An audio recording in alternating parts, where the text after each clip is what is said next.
Snoop Dogg adding his 2 cents on Kanye West controversial week, taking to Instagram to post an edited photo of West saying that he's all white now. In the photo, West's skin appears to be significantly lightened. And that's just one of the most outrageous things I've seen this week. And here with more, Communications Director for Turning Point USA, Candice Owens. What a delight to have you on Justice. I'm so excited. Right.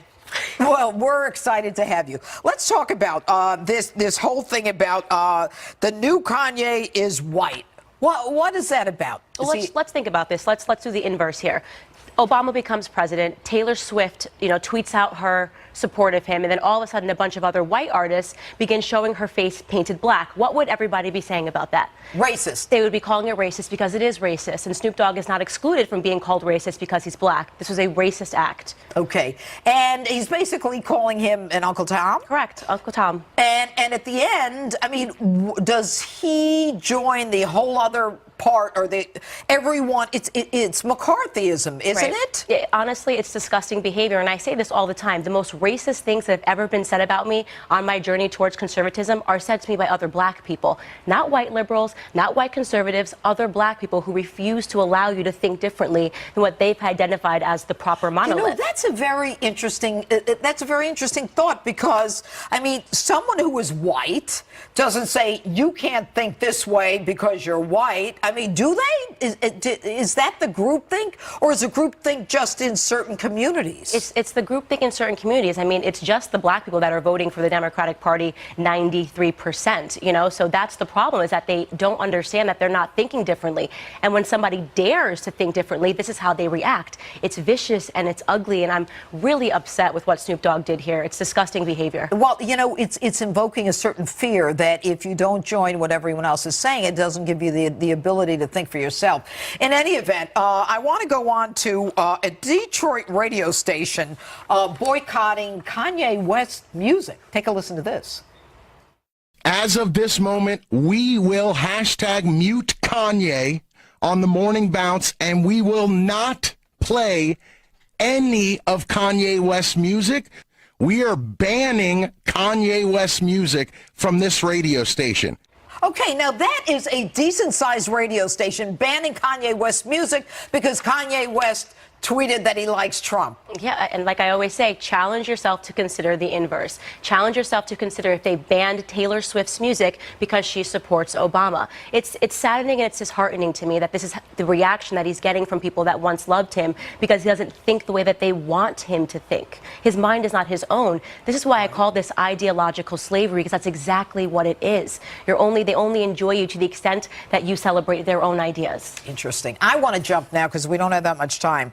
There is a mural of Trump on a Chula Vista school wall that is sparks controversy. Do we have a photo of that? Okay, I guess it's so bad we're not going to show it. All right, so this is outside a school with an image showing an attack on the President of the United States.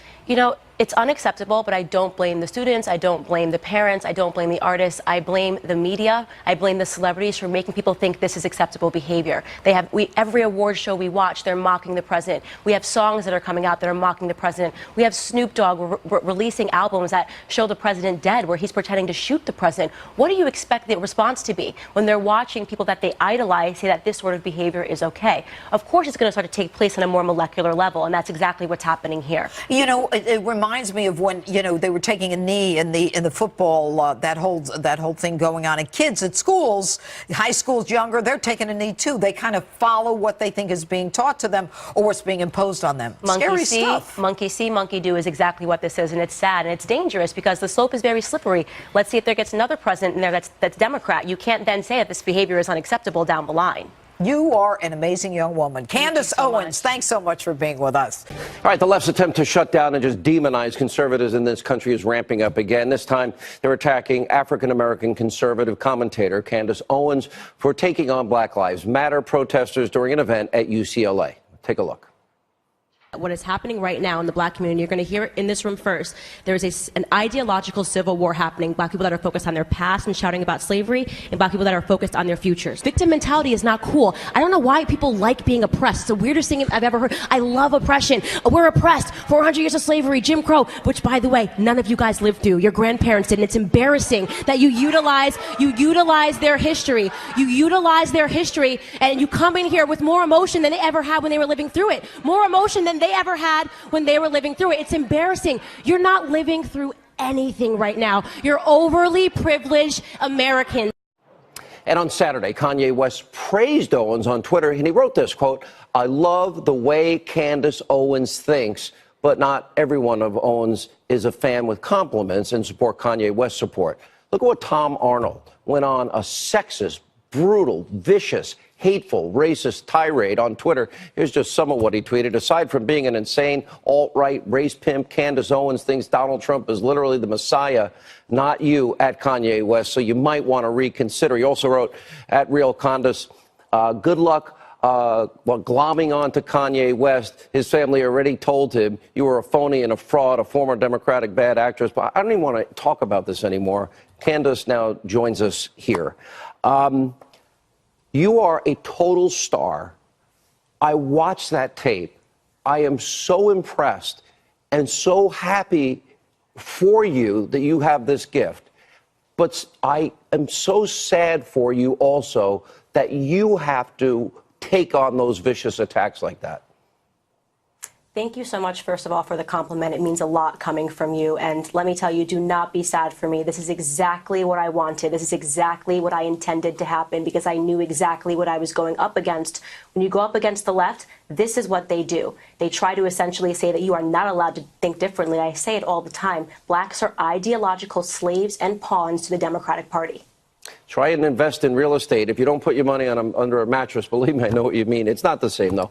How I watched Kanye West, I was so happy that he did that, because that's what I always thought. Everybody should embrace this freedom. Why do so many have a problem with this? It's not a problem with it. You have to think about what the left has done successfully. They've hijacked our education. They hijacked our families via LBJ and the Great Society Act, taking away black fathers so that black youth would start to look at hip hop culture and NBA and NFL athletes for the right direction. This is why they are constantly utilizing Hollywood, and there's developed this underground system of conservative thinkers in Hollywood for fear of losing their jobs. Kanye West is just the first person that's brave enough to come out swinging against them and saying that he has a right to think according to how he would like to. I really thought, honestly, it was so refreshing that he did that, and I was happy for you.